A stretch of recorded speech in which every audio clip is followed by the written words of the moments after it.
तो आज की इस क्लास के सभी क्वेश्चन सिलेक्टेड हैं और आप लोगों के बिल्कुल एग्जाम के ओरिएंटेड हैं। नमस्कार दोस्तों, मैं हूं अभिषेक चौहान और आप सभी का हार्दिक स्वागत है आइकॉनिक स्टडीज़ पर। दोस्तों आज की इस क्लास में हम कवर करने वाले हैं सामान्य ज्ञान यानी कि जीके जीएस से संबंधित 40 बेहद शानदार क्वेश्चन और आंसर जो कि आप लोगों के बिल्कुल एग्ज़ाम के लेवल के हैं। तो शुरुआत कर लेंगे आज के हमारे पहले और बेहद ही शानदार क्वेश्चन के साथ में। दोस्तों आज का पहला क्वेश्चन दिया गया है आप लोगों की स्क्रीन पर कि दक्षिण भारत की सबसे ऊंची चोटी कौन सी है। सही उत्तर दोस्तों होता है इस क्वेश्चन का अनाईमुदी। दोस्तों अनाईमुदी है दक्षिण भारत की सबसे ऊंची चोटी, तो इसको आपको ध्यान रखना है, ठीक है ना। इसके अलावा यदि आपको इनमें से किसी भी क्वेश्चन का आंसर पता है तो नीचे कमेंट बॉक्स में आपको उस क्वेश्चन का आंसर भी करते हुए जाना है, ठीक है ना। चलिए नेक्स्ट है कि चाय की खेती के लिए उत्तम मिट्टी कौन सी होती है। तो मेरे प्यारे साथियों, चाय की खेती के लिए उत्तम मिट्टी होती है लेटेराइट मिट्टी, तो ये आपको ध्यान रखना है। चलिए नेक्स्ट है वृद्ध गंगा किस नदी को कहा जाता है। सही उत्तर है गोदावरी। तो मेरे प्यारे साथियों, वृद्ध गंगा कहा जाता है गोदावरी नदी को। राइट आंसर इस क्वेश्चन का रहेगा ऑप्शन नंबर डी। मेरे प्यारे साथियों, ये सभी क्वेश्चन सिलेक्टेड हैं और आप लोगों के बिल्कुल एग्जाम के ओरिएंटेड हैं, तो आप लोग इस वीडियो को बिल्कुल भी स्किप ना करें, ठीक है ना। चलिए तो नेक्स्ट है कि दक्षिण भारत की गंगा किस नदी को कहा जाता है। तो राइट आंसर है कावेरी नदी को कहा जाता है दोस्तों दक्षिण भारत की गंगा। तो राइट आंसर इस क्वेश्चन का हो जाएगा ऑप्शन नंबर सी। आगे है मिट्टी का अध्ययन क्या कहलाता है। तो मेरे प्यारे साथियों, मिट्टी का अध्ययन कहलाता है पेडोलॉजी। दोस्तों पेडोलॉजी इस क्वेश्चन का राइट आंसर हो जाएगा। नेक्स्ट है कि भारत का एकमात्र सरकरी ज्वालामुखी किस द्वीप पर स्थित है। सही उत्तर होता है बेरन द्वीप पर स्थित है दोस्तों भारत का एकमात्र सरकरी ज्वालामुखी। चलिए नेक्स्ट है सोमपेंस जनजाति कहाँ के निवासी हैं। वेरी इंपॉर्टेंट क्वेश्चन दोस्तों। तो सही उत्तर है निकोबार द्वीप के निवासी हैं सोमपेंस जनजाति। आठवां क्वेश्चन है कि न्यू मूर द्वीप कहाँ पर स्थित है। सही उत्तर होता है बंगाल की खाड़ी। दोस्तों बंगाल की खाड़ी में स्थित है न्यू मूर द्वीप। नवा क्वेश्चन कि भारत का कौन सा द्वीप प्रबाल निर्मित है। परीक्षा में दोस्तों ये क्वेश्चन कई बार पूछा गया है। दोस्तों प्रबाल निर्मित है वे द्वीप है लक्षद्वीप। लक्षद्वीप इस क्वेश्चन का राइट आंसर हो जाएगा। आगे है कि भारत का रूर किस पठार को कहा जाता है। सही उत्तर होता है छोटा नागपुर पठार को कहते हैं भारत का रूर, यानी कि राइट आंसर इस क्वेश्चन का है ऑप्शन नंबर सी। जहां पर आज हिमालय पर्वत है वहां पहले कौन सा सागर था। तो मेरे प्यारे साथियों, जहां पर आज हिमालय पर्वत है वहां पर था टेथिस सागर। तो राइट आंसर इस क्वेश्चन का रहेगा टेथिस सागर, यानी कि ऑप्शन नंबर डी। अगला हमारा क्वेश्चन दोस्तों कि हिमालय किस प्रकार का पर्वत है। दोस्तों हिमालय पर्वत है बलित पर्वत। तो राइट आंसर इस क्वेश्चन का रहेगा ऑप्शन नंबर डी।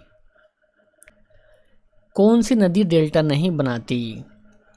सही उत्तर है ताप्ती और नर्मदा दोस्तों डेल्टा नहीं बनाती, यानी कि इस क्वेश्चन का सही उत्तर रहेगा दोनों, ए और बी दोनों। अगला क्वेश्चन दोस्तों कि धुआंधार जलप्रपात किस नदी पर है। सही उत्तर है नर्मदा नदी पर है दोस्तों धुआंधार जलप्रपात। चट्टानों का अध्ययन क्या कहलाता है। तो प्यारे साथियों पेट्रोलॉजी कहलाता है चट्टानों का अध्ययन, यानी कि सही उत्तर इस क्वेश्चन का है ऑप्शन नंबर सी। इसको दोस्तों आपको बिल्कुल ध्यान में रखना है। अगला शानदार क्वेश्चन कि झीलों का अध्ययन क्या कहलाता है। तो प्यारे साथियों झीलों का अध्ययन कहलाता है लिम्नोलॉजी। सही उत्तर इस क्वेश्चन का रहेगा लिम्नोलॉजी, यानी कि ऑप्शन नंबर ए। आगे है कि पुरानी जलोढ़ मिट्टी को क्या कहा जाता है। सही उत्तर होता है भांगर। दोस्तों भांगर कहा जाता है पुरानी जलोढ़ मिट्टी को। नेक्स्ट है कि पवन के द्वारा निर्मित मैदान क्या कहलाता है। बिल्कुल दोस्तों स्टार मार्क करेंगे इस क्वेश्चन को हम। सही उत्तर होता है पेडी प्लेन। दोस्तों पेडी प्लेन कहलाता है पवन के द्वारा निर्मित मैदान। नवीन जलोढ़ मिट्टी को क्या कहा जाता है? नवीन जलोढ़ मिट्टी को क्या कहा जाता है? सही उत्तर होता है खादर। तो दोस्तों ये भी आपको ध्यान रखना है। चलिए तो 20 क्वेश्चन है कि नर्मदा नदी को उद्गम स्थल कहाँ पर है? सही उत्तर है अमरकंटक। दोस्तों अमरकंटक में है नर्मदा नदी का उद्गम स्थल, तो ये भी आपको ध्यान में रखना है। नेक्स्ट है कि ब्रह्मपुत्र नदी को तिब्बत में किस नाम से जाना जाता है? तिब्बत में सही उत्तर होता है सांगपो के नाम से दोस्तों जानते हैं ब्रह्मपुत्र नदी को तिब्बत में, तो ये भी आपको बिल्कुल ध्यान में रखना है। लक्षद्वीप में द्वीपों की संख्या कितनी है? तो राइट आंसर दोस्तों 36। दोस्तों 36 है लक्षद्वीप में द्वीपों की संख्या। नीलगिरी पर्वतमाला की सबसे ऊंची चोटी कौन सी है? तो मेरे प्यारे साथियों वह है दोदा बेटा, तो ये भी आपको ध्यान रखना है। राइट आंसर इस क्वेश्चन का हो जाएगा ऑप्शन नंबर बी। गारो, खासी एवं जयंतिया की जनजातियां भारत के किस राज्य में रहते हैं? तो राइट आंसर होता है मेघालय में। चलिए तो नेक्स्ट क्वेश्चन करेंगे हम कि कपास की खेती के लिए उपयुक्त मिट्टी कौन सी होती है?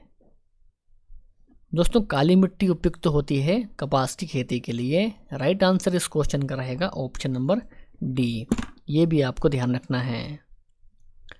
आगे है कि भागीरथी एवं अलकनंदा नदी किस स्थान पर आकर मिलती है?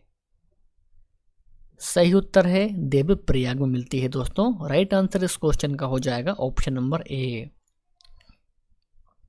हमारा अगला क्वेश्चन है कि नीलगिरी की पहाड़ी कहां पर स्थित है? सही उत्तर है तमिलनाडु। दोस्तों तमिलनाडु में स्थित है नीलगिरी की पहाड़ी।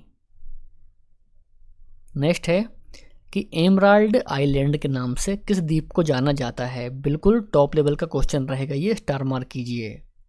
सही उत्तर होता है अंडमान निकोबार। दोस्तों अंडमान और निकोबार को जानते हैं एमराल्ड आइलैंड के नाम से। रमण अनुसंधान केंद्र कहाँ है? तो सही उत्तर होता है बेंगलोर। दोस्तों बेंगलोर में है रमण अनुसंधान केंद्र। चलिए अगला क्वेश्चन करेंगे कि लक्षद्वीप की राजधानी क्या है? सही उत्तर होता है कवारती। दोस्तों कावारती है लक्षद्वीप की राजधानी। आगे है कि बिहार का शोक किस नदी को कहा जाता है? सही उत्तर होता है कोसी नदी को कहते हैं बिहार का शोक। आदम ब्रिज किसके बीच में स्थित है? आदम का ब्रिज। दोस्तों आदम ब्रिज स्थित है तमिलनाडु और श्रीलंका के बीच में। चलिए नेक्स्ट क्वेश्चन है कि भारत का एकमात्र सुषुप्त ज्वालामुखी किस द्वीप पर स्थित है? दोस्तों वह है नारकोंडम द्वीप पर। बंगाल का शोक किस नदी को कहा जाता है? सही उत्तर होता है दामोदर को कहा जाता है बंगाल का शोक। 35 क्वेश्चन है कि निम्नलिखित में से कौन सी नदी पश्चिम दिशा की ओर प्रभावित होती है? पश्चिम दिशा की ओर दोस्तों कौन सी नदी प्रभावित होती है? तो वह है दोनों, यानी कि ताप्ती नदी और नर्मदा नदी दोस्तों। तो ऑप्शन नंबर डी इस क्वेश्चन का राइट आंसर हो जाता है। 36 है कि अंडमान निकोबार की राजधानी कहाँ है? सही उत्तर होता है पोर्ट ब्लेयर। दोस्तों पोर्ट ब्लेयर है अंडमान निकोबार की राजधानी। काली मिट्टी को किस अन्य नाम से जाना जाता है? तो इस क्वेश्चन का सही आंसर है रेगुल मिट्टी के नाम से भी जानते हैं काली मिट्टी को। 38 है नर्मदा और ताप्ती नदी के बीच कौन सा पर्वतमाला स्थित है? नर्मदा और ताप्ती के बीच में। तो प्यारे साथियों वह है सतपुड़ा पर्वतमाला। तो ये भी आपको ध्यान रखना है। ऑप्शन बी इस क्वेश्चन का राइट आंसर हो जाएगा। गंगा एवं ब्रह्मपुत्र की संयुक्त धारा को किस नाम से जाना जाता है? इस क्वेश्चन का सही उत्तर है मेघना। दोस्तों मेघना के नाम से जानते हैं गंगा और ब्रह्मपुत्र की संयुक्त धारा को। चलिए नेक्स्ट है कि दक्षिण पश्चिम मानसून सर्वप्रथम भारत के किस राज्य में आकर टकराता है? दक्षिण पश्चिम मानसून। दोस्तों इस क्वेश्चन का सही आंसर है केरल में।